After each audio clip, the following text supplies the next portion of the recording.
The Ensemble podcast is intended for professional financial advisors. This content is created in partnership with our sponsor, Zurich Australia Limited, ABN 92 000 010 195 AFSL 232 510, and is limited to publicly available information. Before acting on any general advice, you should consider whether appropriate and obtain financial advice from a qualified financial advisor. Ensemble does not hold an AFS license and does not provide any financial advice or services or endorse any general advice. If a PDS or IM exists, you should obtain a copy and review it thoroughly before making a decision. Welcome to the Engine Room Unpacked. I'm joined here today by Dean Holmes, the founder of the Wealth Network. We're going to unpack the key takeaways from the most recent episodes of the Engine Room to help you implement things in your business faster. You might even have some fun along the way. The Engine Room Unpacked.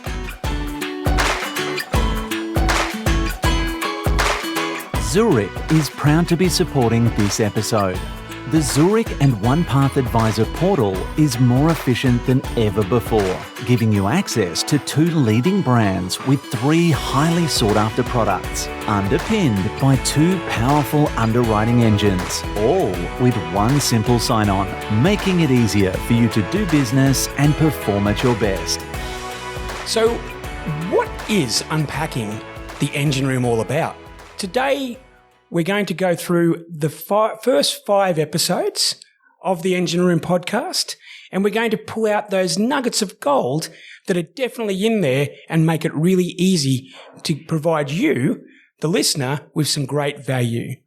Now, just for those people with a short memory who aren't addicted to this podcast, the first 5 people on our podcast Engine Room were Coastal Advice with Mitch, Boutique Advisors over there in WA with the lovely Belinda, Sufficient Funds with the madcap James, First Wealth with the incomparable Corey, and EJM with Peter. Now, I'm joined here today by my partner in unpacking, Dean Holmes. Welcome, Dean.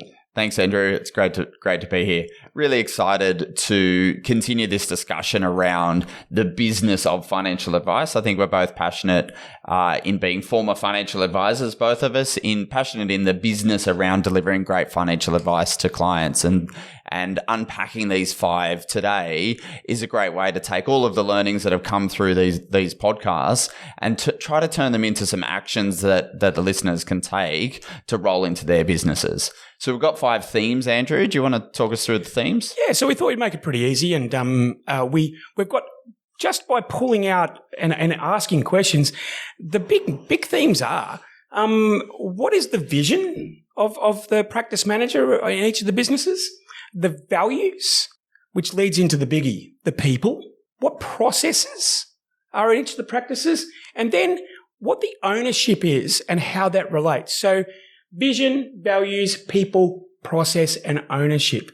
So with that in mind, Dean, and you've spent time studying all of these, what jumps out at you? Where would you like to start? So let's start with vision, because I think that's a key part of any growing practice, to be really clear on where the company is going. And so one of the ones that we really enjoyed listening to, Andrew, in terms of vision was Peter down at EJM, because that was all about him understanding, but really well articulating what the vision was. And so they've today got about 1,400 clients, as he said, and the vision is to take that to 15,000 clients. Yeah, 15,000. It was quite a big statement when he said it. So that is the definition of a big, hairy, audacious goal for those that follow Jim Collins. And so that's a great business plan to take the business up to 15,000 people, and 15,000 advised clients. And what we loved about that as well was actually that it flowed through the entire business. So everything from that first day that they're actually hiring staff, that vision was communicated that they want to look after 15,000 people, and it's constantly within their business at all times. And so we really, really picked up how important vision is in all of the 5 people that you interviewed to date, to make sure that not only that you have it, but you're actually articulating it to staff, clients, and anyone within the industry as well, because you can't do that alone. And when we talk about the EJM business, one of the interesting parts of vision is actually the founder Manny having the foresight, as that many founders are, of actually allowing Peter to grow into that role, okay, and moving from a very traditional, one would say almost an old-fashioned, like a lot of other businesses do, into a very corporatized and a business that's going to, grow and grow and grow. So vision sometimes is knowing what your strengths are and bringing the people in as well, and which I picked up on that one considerably. Absolutely. And that became a theme, because that's the same with, if you look at Belinda and look at Mitch in their roles within the businesses, both of them are operation at their core. So both Belinda and Mitch are not financial advisors that have just gravitated to the top of their company. They're both coming in with specific operational backgrounds. And I think that that's really key, because they see problems differently. Advisors getting to the top are always, and this is still a great thing, but always have client at their mind. Whereas once you come through it from an operational perspective, whilst you still understand that you're serving clients at the end, you're really focused on the factory or the operation of how everything's happening within the advice process. And in relation to Peter's big, hairy, audacious goal, I think we've got a bit of a soundbite from his one, which we'll play for you now. And afterwards, we'll come back and just reflect on what he's said and how he's been able to have that as the founding sort of guidance of where they're growing their business. So let's have a quick listen. So as a business, we set our big, hairy, audacious goal back in BHAG back in 2018, and we gave ourselves 15 years to achieve the 15,000 happy clients.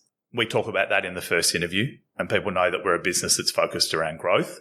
So that was set back in 2018. So the idea of setting your big, hairy, audacious goal is one thing, and acknowledging that he has given, or the business has given, the right time frame to achieve that. So you're not sitting there saying that I want to move from 1,400 to 15,000 in a matter of years. That's a 10-year vision of where the firm wants to go, and that's really valuable. That Rome wasn't built in a day. That you actually need to work at these things over time. Absolutely, and I think the other component of that vision is that it appears to be driven both inorganically and organically. Which, when you talk about sort of the mega themes in financial advice at the moment, is really the scarcity of competition has meant that almost all firms have got more demand than they can supply, and it's only those firms that actually sort their engine room out that will be able to benefit from this, once in a generation mismatch of people wanting advice versus people who can supply it credibly.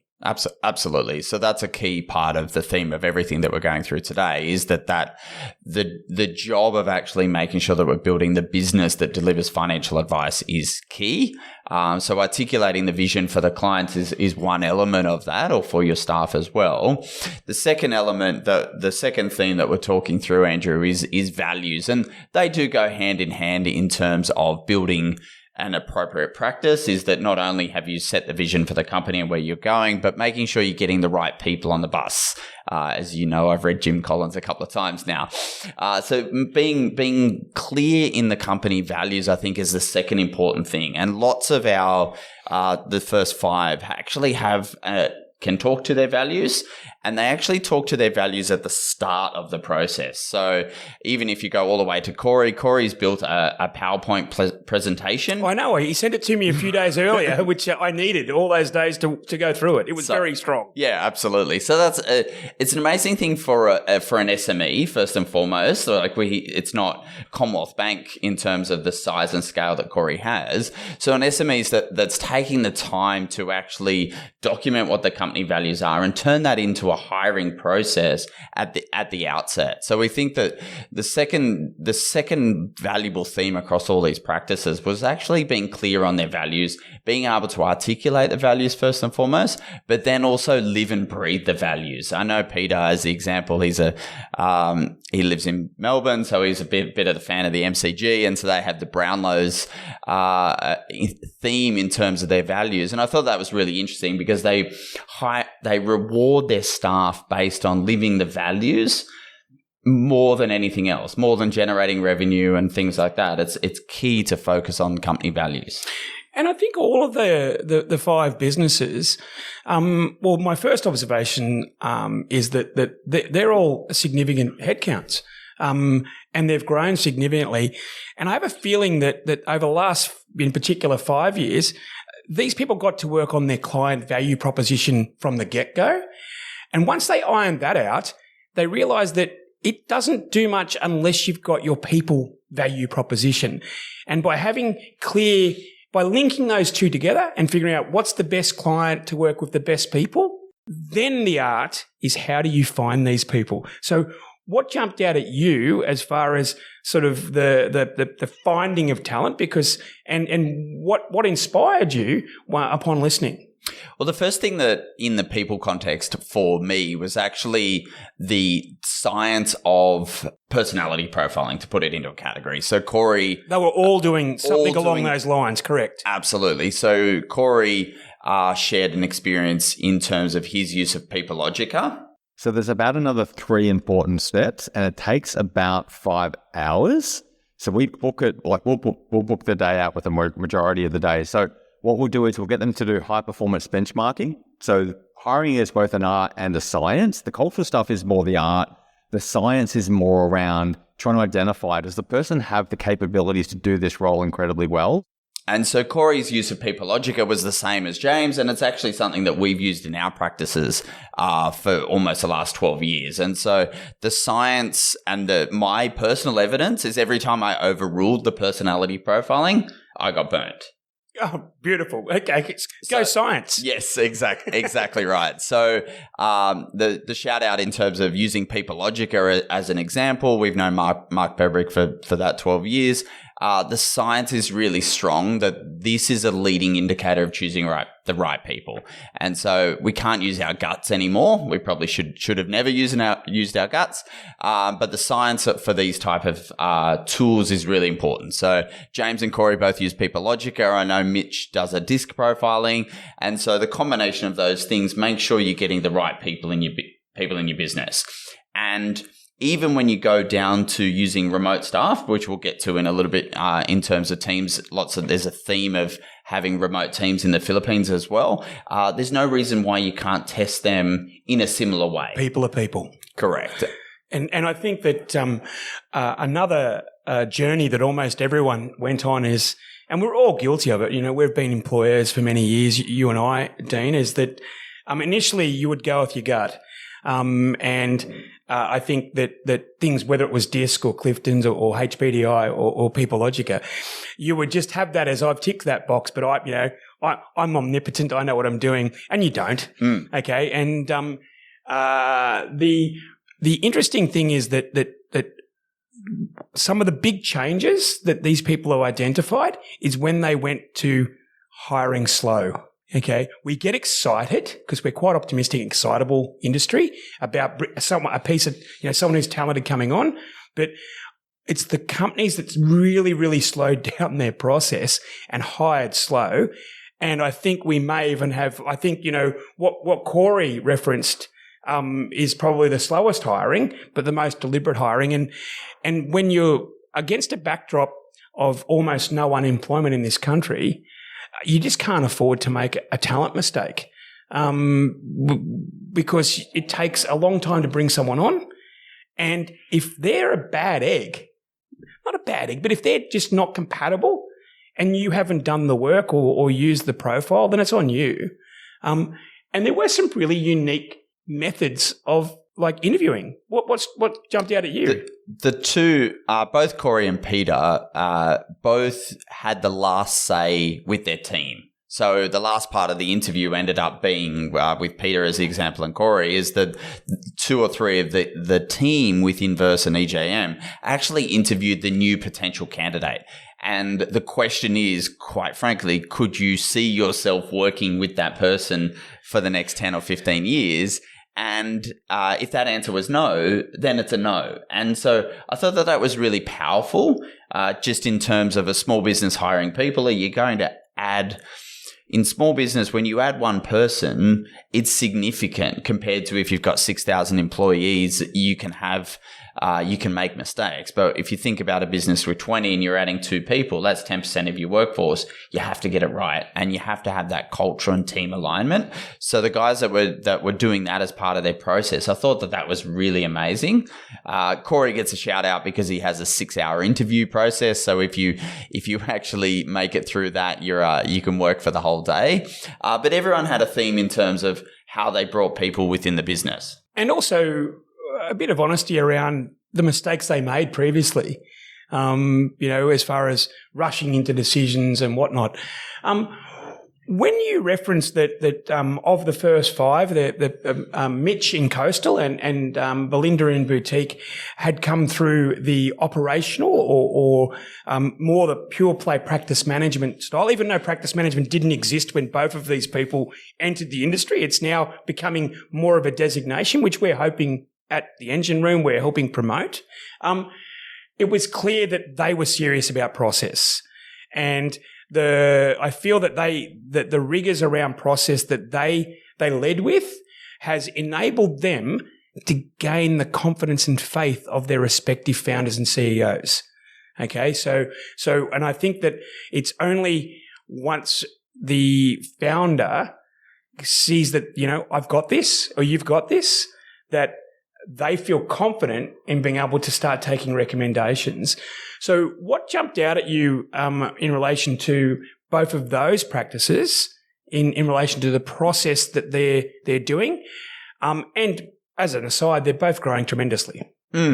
So Mitch at Coastal Advice Group, what I found really interesting about the process there in terms of him taking on the management role or the business management role was essentially that he realized, as do we all at some point in time, that advisors are the best use of advisor time is sitting in front of clients. And so we've got a quote to share with you from Mitch about the time that he thinks ideally you should sit in front of clients. In our big, hairy, audacious goal of 70 to 80% client-facing time, our expectation is that we book a specific amount of time for an advisor meeting, which should encompass enough time for them simply to do the file note, goals, strategy, and scoping for the plan, and walk out and simply be able to have somebody that is trained, educated, and skilled enough sitting, I won't say behind, but next to them to just pick that up and run with it. And I really think that that percentage is really the North Star. I think if you interviewed every advisor, and I have a bit of a saying, if the financial advisor is your front office and our engine room is the middle office and people have back offices, they're the easy ones. They just want to see clients and they want to know that what they say can be done by their team, and they're so simple. You ask an advisor, I've got a spare day up my sleeve a week, they'll go and write revenue because it's the bit they actually like. So to have a vision of that 70 to 80% mark, okay, is a really high North Star, especially against the backdrop of the last couple of years. And I think the hardest job is being able to build the ecosystem underneath the advisor, not so they can do it, but so they feel confident that what they say in meetings gets done, because their reputation is paramount. Absolutely. And that is process, Andrew. That's the key of what Mitch has been able to communicate, for example, essentially saying to his team of advisors, we're heading towards this 70% client-facing time, and we will take care of everything else in the background. We have to know and understand what the processes are. And so the investment that they're making in technology, as well as, he still called out that there's a few spreadsheets hanging around, which we all have, but the idea that they're heading towards that is key. And so that was Coastal Advice Group. Belinda talked about mistakes that the business made in terms of technology in and around process. So they moved to a different CRM. They did the CRM roundabout. Yep, correct. So everyone, not that Belinda made this mistake, but we make tech mistakes often as the advisors, because advisors probably made the decision as opposed to business managers making the decision. They're shiny. Some of them are shiny. Absolutely.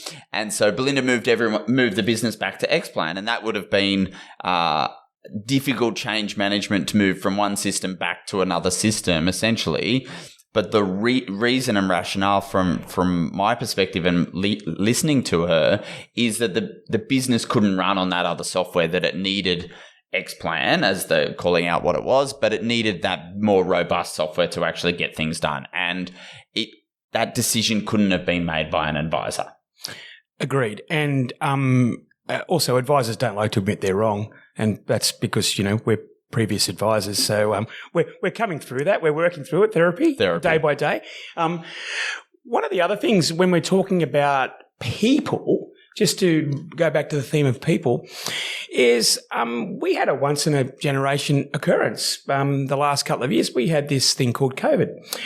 And although we're clear of it, thank goodness, as we speak, it really did impact different people differently. It wasn't until we sat down and discussed this podcast and put all the companies up on the board, I went, you know what, 4 of the 5 practices were in lockdown. A couple of them were in Victorian lockdown. And I have a bit of a feeling that lockdown made them look microscopically at every part of their business and just changed the way in which they interacted with their people. Okay. So in fact, just to counter that one, Belinda and Boutique were in Western Australia, and I've got a great quote here, which I've seen with a few WA businesses where they didn't go through that same change back in 2020, 2022, but maybe just grab a quick soundbite from Belinda on COVID in WA. Yes, so we're in Subiaco. Everyone works in the office. We do have a couple that occasionally will work from home. We were very lucky with COVID that it didn't really affect things with us and having to move, home and work for 1 or 2 years. So we are very grateful for that. So my gut feel is that Melbourne went in hard. They had to literally figure out, how do we communicate with people? New South Wales and Sydney followed. Where I'm finding Western Australian practices are, they're now getting that talent squeeze. And I think, when Belinda spoke about her practice, they're now really digging deep into organically bringing people through. There was reference about a program at the university that they've lent into. They've got 2 associate advisors from that. So the theme is that you can't just hang around and just expect talent to pop into your lap. Sometimes you've got to go and actually co-create it. And so Boutique have gone in and co-created that talent with the universities, which was something that stood out for me amongst the 4 of them. And I think that's because WA's talent squeeze is happening now. This has been a bit of an echo. It's been a bit of a delay, essentially, because they were all working in the office the entire time, which is completely different. And you look at James's business, and James works anywhere. We'll have a quote from James in a second. And it moved then from now where we are now. We have no location. We don't have a head office. We don't have an office anywhere. And we've got team in Australia from Cairns down to Tassie. And as I said before, we're talking about the Philippines. We've got half our teams in the Philippines as well. So in terms of structure, anyone can work from anywhere. We don't mind that. We've got to, do a lot around engagement and make sure that we're still catching up and doing all that type of thing.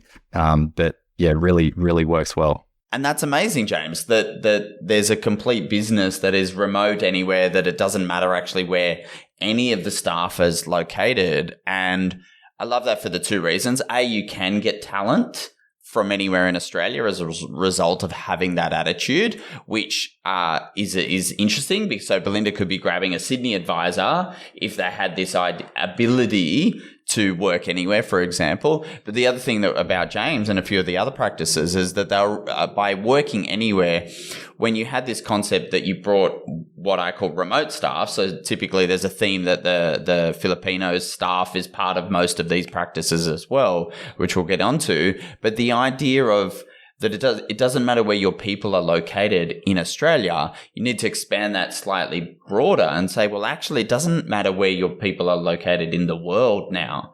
and our ability to grow our practices using people, because we're a people-heavy business at the moment. There's a lot of administration and paperwork that needs to get done. And so the ability to grow and scale our teams both in Australia and abroad is a key theme of lots of these practices.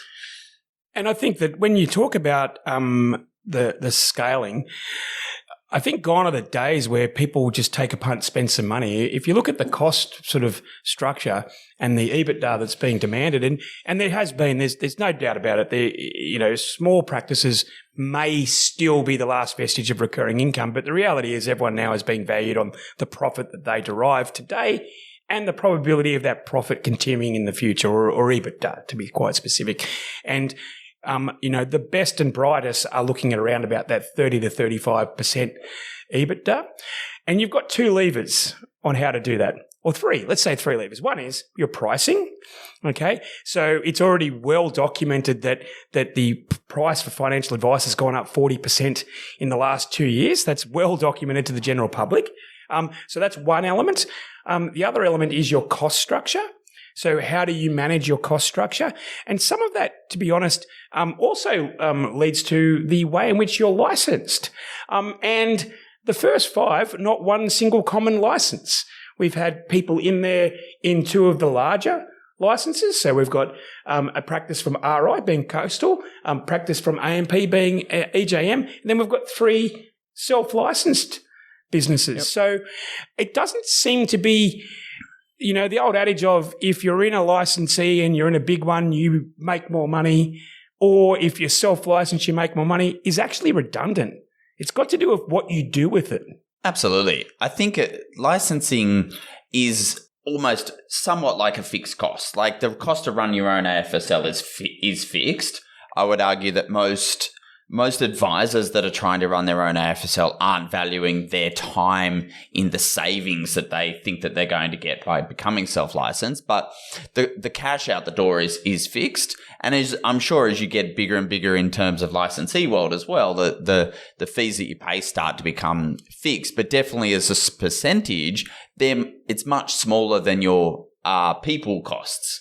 Hell yeah. People costs are still the largest amongst all of the practices. And so to hit those EBIT numbers that we're talking about, Andrew, most practices are trying to balance off the administration and work that needs to be done and ensuring that that's done by a cost center that is the right for the business. And so we've seen 4 of the practices build offshore teams.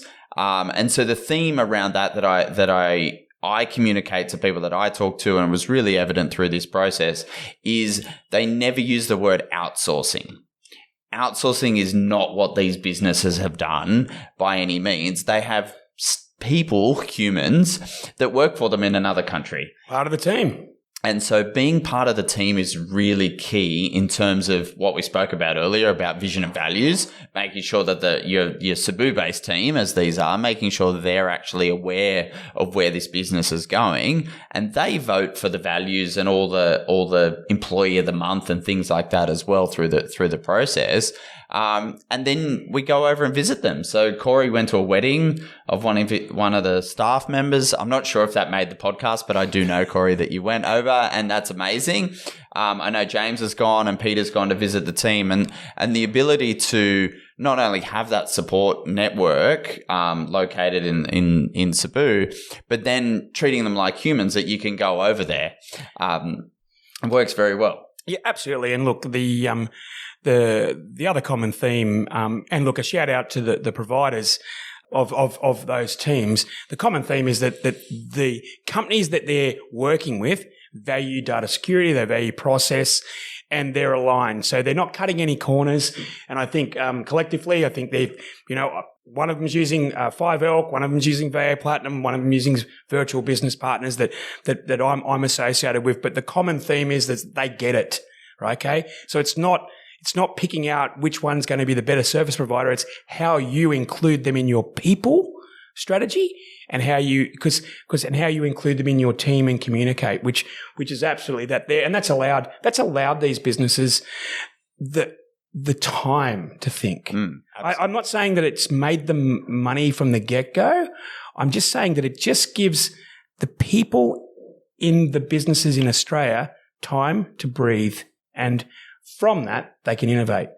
And on that topic, technology. What was your take on technology across the first 5 engine rooms? Look, it was interesting because not everyone was chasing bright, shiny toys. So there was a few that were still using X-Plan as the workhorse of their business. I know that James, for example, uses Basecamp, which I only know a couple of advisors that are using that as a tool. And so I thought that was quite interesting because he was not restricting himself to the traditional CRMs through that process.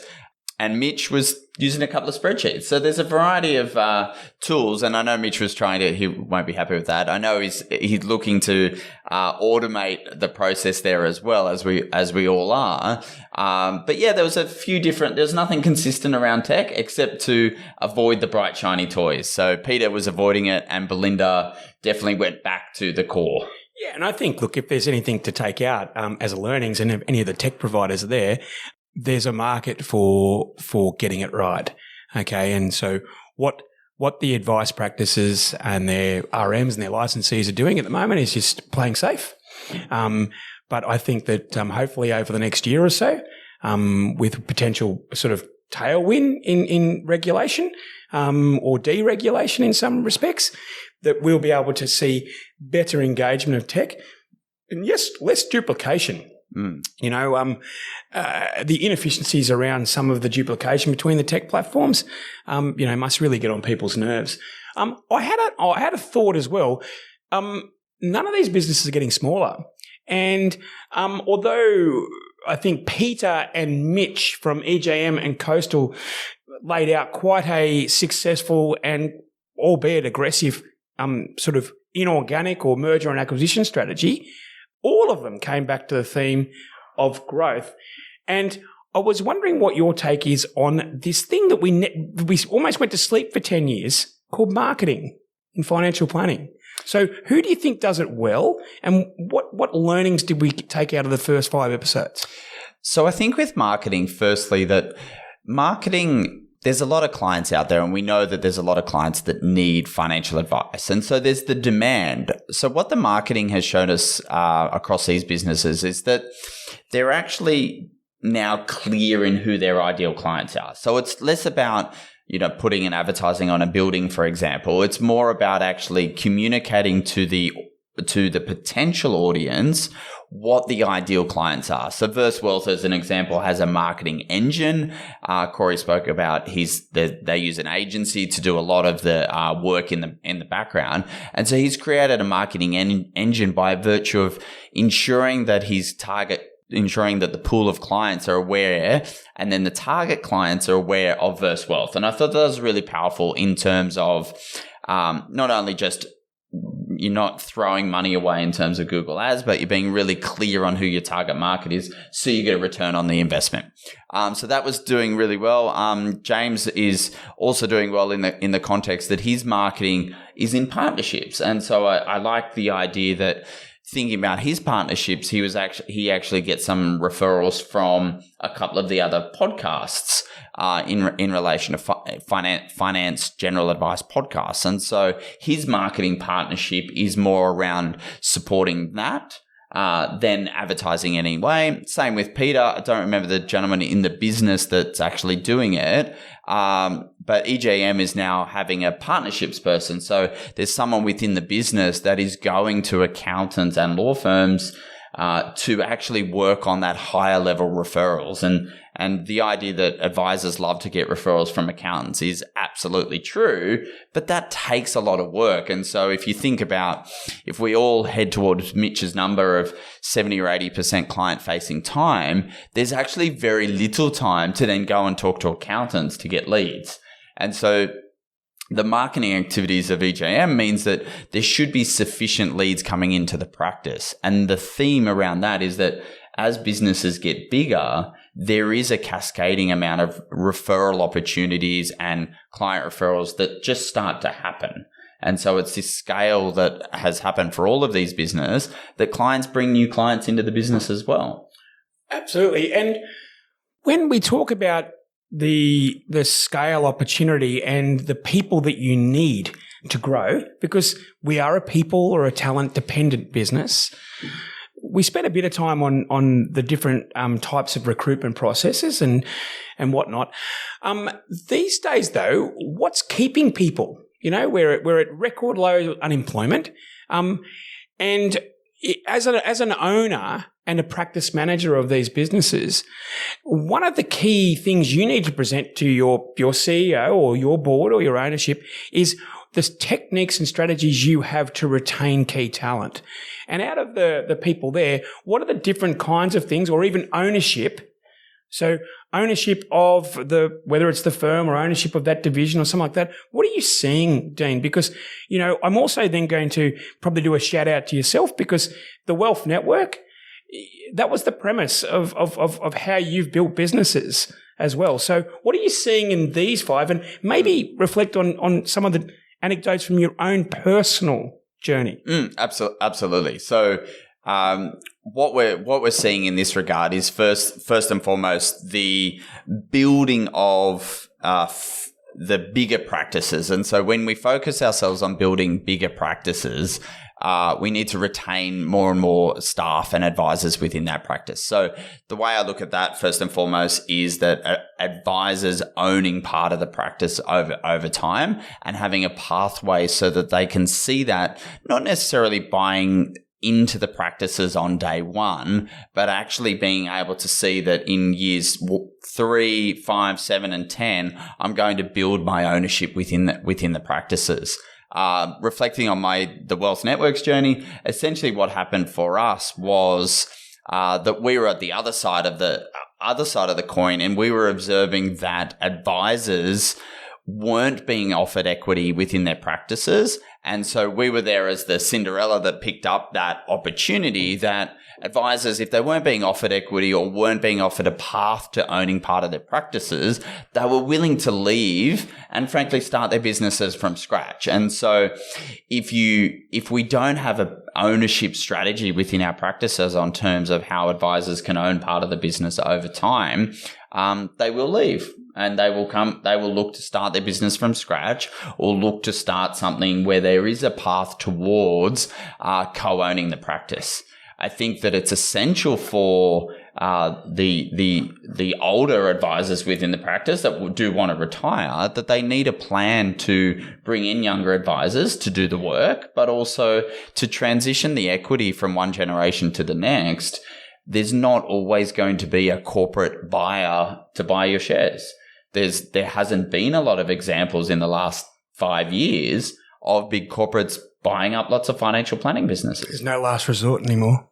Oh, what you mean the buyer of last resort? No, the buyer, just generally, if you can't find a buyer, the price is not the price. The price has to keep going down until you find a buyer. So.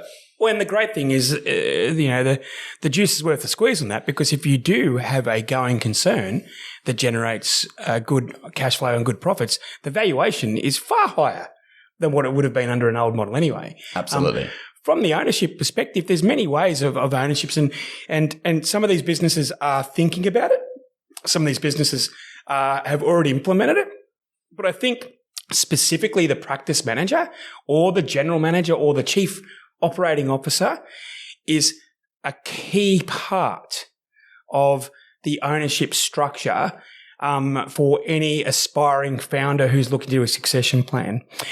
Historically, people weren't as keen on it because they aren't revenue writers, and it's not simple, i.e. you generate this new revenue, you get this thing. But I think we can be more mature than that. We've got plenty of other professional services companies to look at, whether it be law firms or accounting firms or engineering architect firms, where you can see the value of a well-run business.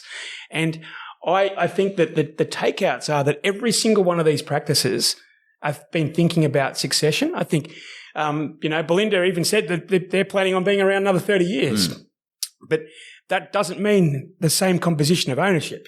Oh, absolutely not. We've got to hand over that ownership to the next generations. And so EJM, as the example, is rolling up. Well, maybe that's not the right term from Peter's perspective, but they're buying firms in other locations. They've got multiple offices, and they had an interesting model whereby they were essentially having the share ownership was at that second level. So if I'm a satellite office in Geelong, my ownership is in the satellite office until such time as I earn my stripes to have that rolled up into the you're backing yourself company. And so that's a great model, because then you can build something for yourself. But then have that liquidity at the back end to go, well, I'm going to roll that into a bigger business. That bigger business has a corporate shareholder, as we understand. And so there's some type of liquidity mechanism there, because if we keep building our businesses and don't get liquidity, we're either collecting the dividend forever, but that's still a hard prospect as well. Absolutely. And I think, when I ask people's vision for the future, these particular practice managers, we're in furious agreement that you need to have a level of scale so that you can build capability and capacity to service the clients in the manner they deserve and in the manner they're paying for. These 5 businesses employ hundreds of people, as it turns out. I was surprised that the businesses are growing, but I think that also, I'm not against small businesses. And we do interview small businesses throughout this series, but they need to almost become hyper-specialized. So if you look at the law firm or the law industry, for instance, they're your barristers, they're your special, or maybe the medico, they're your specialists. They might be just good at aged care. They might be just good at, separation or divorce. They might have these particular niches that they do.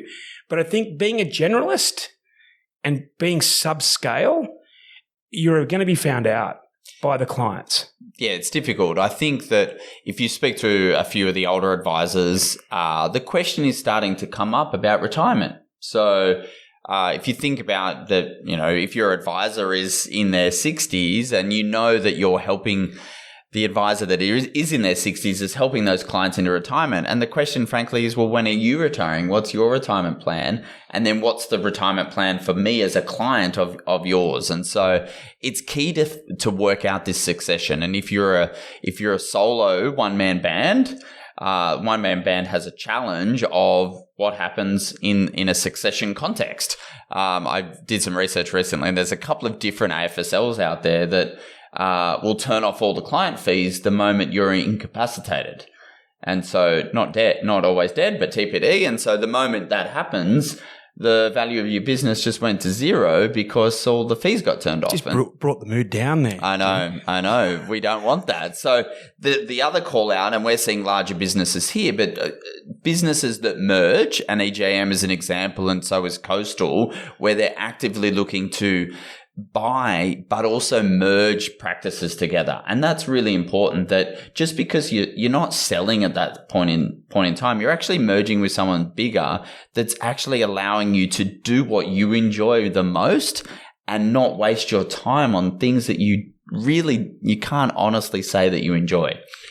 And when we look at these businesses, even though we're now talking about how they're successful in different aspects and different themes, they all still have talent issues.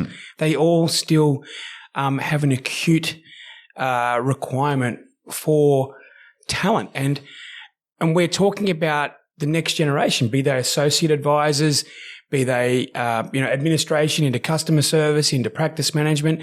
There's just a requirement across the board for all of these people. And what are the sort of things that would drive a youngish or young at heart person into a practice? And I suppose, coming from someone who, as it turns out, a bit of history, Dean worked for my practice when you were a wee child, many, many moons ago. And then you saw the light, of course, and started the Wealth Network. Congratulations. But do you think that they're creating the environment that younger people want to be in? If so, what are they doing differently to everyone else? Well, firstly, they're bigger. So I think one of the interesting things, and don't quote me with data on this one, but younger humans want to work in a community of younger humans. So the challenge, if you're and this would be interesting to talk to James about, if you're a youngish business, i.e. you want to have young staff within your business, those young staff want to work in an office. Just generalizing, but they do want to come together in a location and learn from one another. And the art of financial planning is an apprenticeship, that the way in which you learn how to talk to clients, you do not learn that at university, and you do not learn that in the first few years unless you're in and amongst client meetings. Now, those meetings can be digital. I absolutely agree with that, but you've got to do the apprenticeship. And so the ability to bring the younger staff in is actually thinking about how we're going to get them exposure to the meetings, get them exposure to other colleagues, whether it's directly in the business or within a community like Ensemble. But we have to create these little pockets of excitement to keep people engaged whilst they're doing the admin. But the counter argument to that is it didn't fall over in the last couple of years, and people have managed to build remote teams. So absolutely. So right here, right now, we've got businesses that want everyone back in the office, and I get it. Okay. But we've got businesses. If you're a young person, what do you value more? Do you value community? Do you value collaboration? Arguably, you can have collaboration. Community, yes, you can have it digitally, but we all know there's a bit of an X factor with face-to-face because you have those incidental sort of conversations.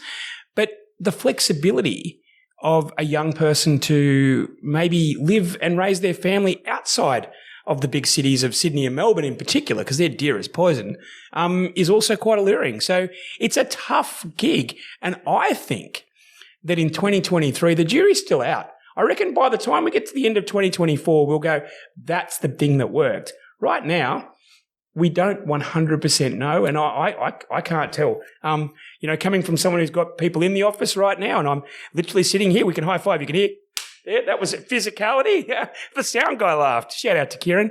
No more jokes, Kieran. But there's from that extreme, but we also then have remote teams as well. So, look, unpacking these podcasts is important because for many people who come on as practice managers, this is their first rodeo on a podcast. They are quite often nervous to tell you about what they're doing because they're not the lead singer in their band. Quite often they're the band manager. Quite often they're the person who is doing those things. So what I urge you to do is, if any of the things today saw that, just jump back in, have a listen. By the way, lots of really quality links. So you'll note that a few of the other companies referenced today, be they tech or be they any other or recruitment, we do put all those links in. And in relation to the Engine Room and the whole premise of it is, I'm interested in your thoughts here, Dean. You mentioned these businesses are big, but where is financial advice going for these engine rooms? Is it get big or get out, or is there room for other operators? Oh, there's absolutely room for other operators. I think that at the end of the day, when we look at some of the data about the number of Australians that need and do have the capacity to pay for financial advice, they may not see the value, which it's our job to articulate the value, but there's enough Australians to get advice over the next 5 years that it adds another 50 clients per advisor. So the reality is that if I gave 50 clients to every advisor in Australia right now, the engine rooms probably wouldn't be able to deal with that capacity. And so absolutely, we've got the opportunity to serve more clients through face-to-face strategic advice. And so we're going to grow those engine rooms over time. And the difference we have at the moment is that some of the practices are growing much more organically. So they're just acquiring clients through their marketing engines, and others are growing through acquisition. And so acquisition is a little bit easier to then build the engine room because you have the revenue and the cost at a similar time. So you buy a business with $1 million of revenue, you know you can spend $600,000 servicing that $1 million the next day.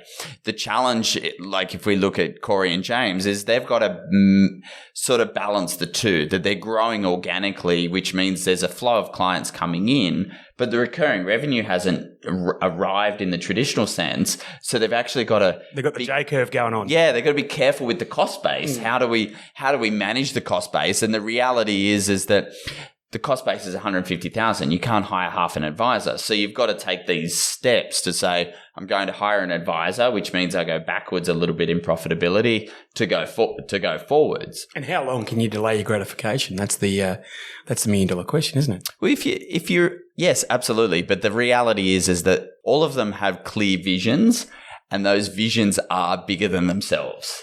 And so they are delaying their gratification in that context, Andrew, because they're building something that's much bigger than themselves. And you know what else I like is that we've spent a whole podcast talking about the business. Now, a lot of great insights on who they invest with, what platforms they're using, the insurance companies, they're all there. Dig into the podcast. If you're interested in that, it's all there. But the actual essence is it's finding the best business partners. And you mentioned that having a quality vision is important because every other theme cascades from that. You know what else I've just observed is none of the first 5 have the word financial planning in their names. So that's a departure from history. They've got imaginative names that they feel reflect the type of clients that they're after. And in the same way that they've attempted to find their good people, they've tried to align those people to the types of clients. And I think that that's a powerful statement. And I'm sure we are going to get a lot of financial planning practices over the next couple of sort of sessions and listening. But just a quick observation there. And in fact, you're the Wealth Network as well, right? So Absolutely. It's working well. Well, I would love to take the time just to thank you, Dean, for your insights. I'd like to thank our sound guy Kieran, who's sewed together a lot of these quotes.